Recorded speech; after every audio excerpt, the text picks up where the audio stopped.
a team I want to talk about, though, because they, and that is the team in Brooklyn. And this week, their new coach declared we're in it for a title. And of course, I'll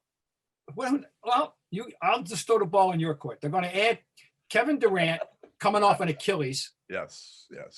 And the ever interesting, the ever indecipherable, your favorite ever player. Unfathomable, but the endlessly talented Kyrie Irving to go with a nucleus headed up by Caris LeVert, Spencer Dinwiddie, who's really a story that doesn't get enough outside of New York exposure about his rise in the league, and the two-headed center monster of Jerome Allen, who they really like, I know. Jared Allen, and and DeAndre Jordan. Yep. And anyway, that and a guy that is getting well paid. I thought you're telling me now, Joe Harris, who can shoot the three with anybody.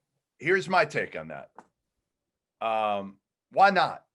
Why not say that? It's the East, Bob. It's the East. Look at what Milwaukee did, right?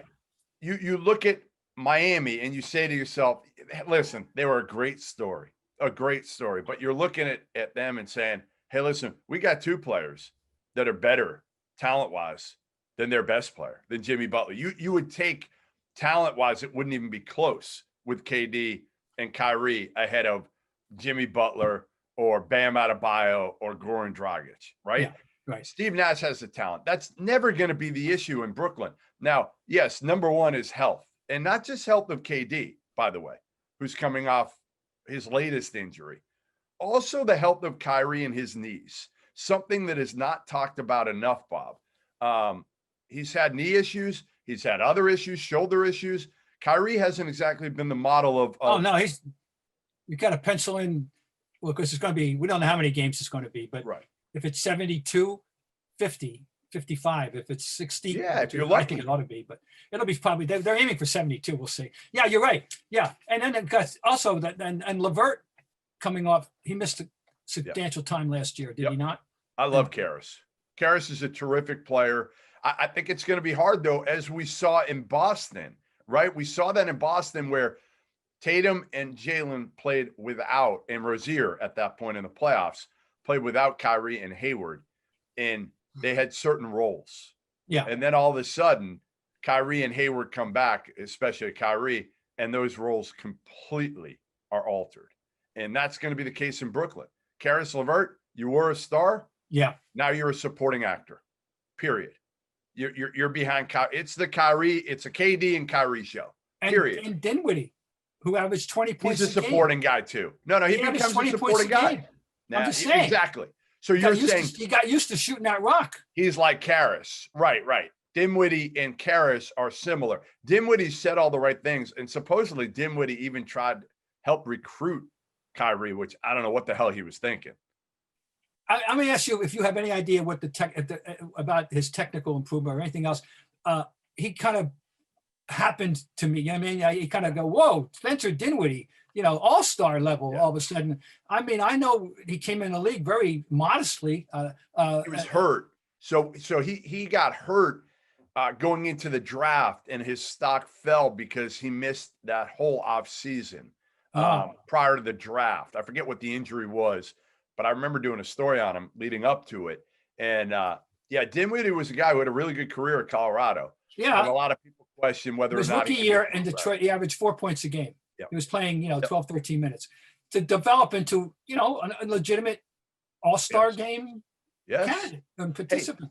Hey, on paper, this team is really, really talented. I mean, again, KD, Kyrie, LeVert, Dinwiddie, Joe Harris, who can shoot the basketball. You've got two big men that are both, talent. You could split the time with Jared Allen's a young, emerging, talented big, and DeAndre Jordan's at the end of his career, but can still block shots and defend. So you've got two bigs that don't need the ball to score. No. You've got shooters. You've got one of the most talented point guards in the world in Kyrie, who can drive it and get whatever he wants.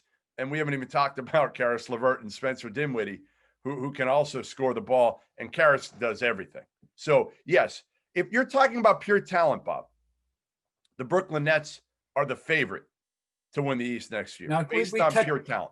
Just remind you, I think we touched on it when he said it a couple of weeks ago, but Kyrie will forever be Kyrie. That quote about, we really don't need we could coach, or I could coach, or we don't need a coach. God. Just what Steve Nash needed. But then again, Steve Nash is smart. He has to know what he's getting in for, and is willing, there's no, but does anyone really know what it's like until Kyrie is with you every day? Well, the question is too, we think, all right, this is the perfect coach for Kyrie, because if you're going to respect anybody, it's going to be Steve Nash, one of the greatest point guards in the history of all the time, game. right? But when Kyrie looks at Steve Nash, how much respect is he going to have? He's a first-time coach. Is he going to have enough respect for him?